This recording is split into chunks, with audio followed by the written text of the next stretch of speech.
Welcome back to Force Facts. Today is episode 2. Force Facts is a series that enriches your Star Wars knowledge from iconic characters, legendary ships, fascinating planets, and deeper lore of the galaxy. With her shocking return in Tales of the Underworld and recent appearance in Star Wars Bad Batch Season 3, there's no better time to explore the story of Asajj Ventress and figure out exactly how she became the person she is today. Her story begins on a planet called Dathomir, which is located in the Outer Rim territories, which is known for its dark forest, dangerous wildlife, and force-sensitive witches called Night Sisters. In canon, Ventress is born in 50 BBY and given away as an infant to a criminal named Halstead to protect her clan. He takes her to a war-torn world called Ratatak, where she grows up in harsh conditions. In Legends, the events are relatively similar, but her birthplace is just a few years later, and also is raised by a Ratatakian warlord family who also gives her the name Ventress. Both continuities align when it comes down to her Jedi training. Jedi Knight Kyneric finds young Ventress on Ratatak around 44 BBY after witnessing her force abilities to defend herself during a pirate attack.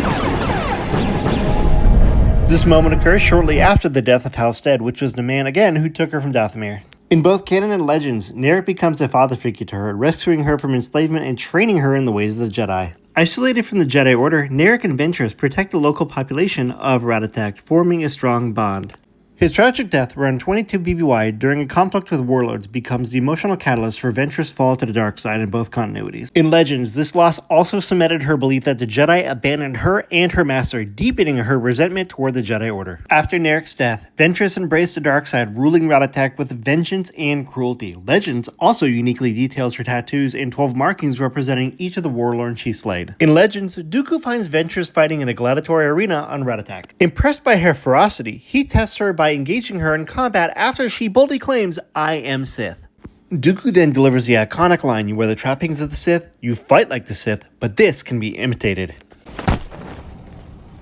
You wear the trappings of the Sith, you fight like the Sith, but this can be imitated. During the Clone Wars in canon, Ventress becomes Dooku's lethal assassin, first clashing with the Jedi on the planet Christophsis. Notably, in the Clone Wars animated movie, she orchestrates the kidnapping of Jabba the Hutt's son, Rada the Hutt, setting a deadly trap for Anakin Skywalker and his new apprentice, Ahsoka Tano, on the planet Teth. In addition to her animated appearance, Ventress is featured in several Legends comic series. In Star Wars Jedi Mace Windu 2003, she first appears battling Mace Windu as well as Sora Bulk. In Republic issues 51 and 52, she massacres a Gungan colony and battles Obi-Wan and Anakin. Her origin story is fleshed out more in Republic issue number 60, Hate and Fear, revealing her childhood trauma and her Jedi training under Kyneric. She scars Anakin Skywalker in the comic Republic number 71, and her Legends arc concludes in the comic Obsidian number 1 through 5, where she fakes her death after Dooku betrayed her and chooses to exile over vengeance. Legends also gave us a very iconic moment like her brutal duel on Yavin 4 with Anakin Skywalker, which was detailed vividly in the Tartakovsky Clone Wars series.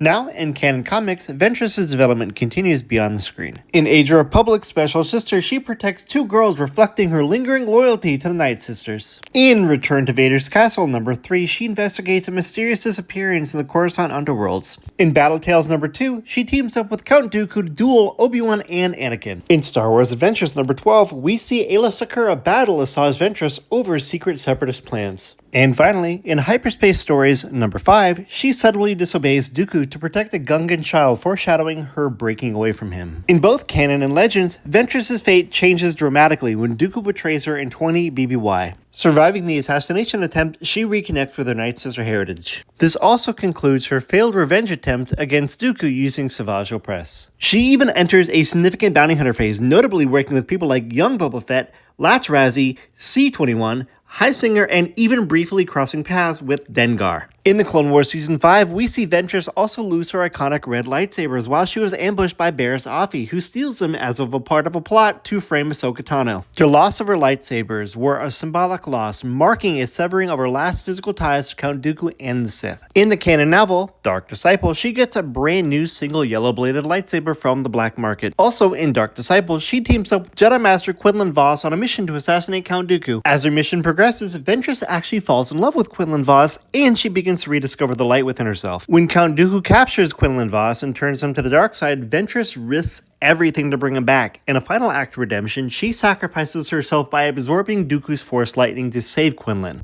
However, in a stunning turn of events, we see in Tales of the Underworld that Ventress is actually resurrected by Mother Talzin, which dramatically returns her to the Star Wars universe. Ventress also briefly appears in Bad Batch Season 3, where she helps Clone Force 99 uncover the buried secrets about the Empire's dark experiments.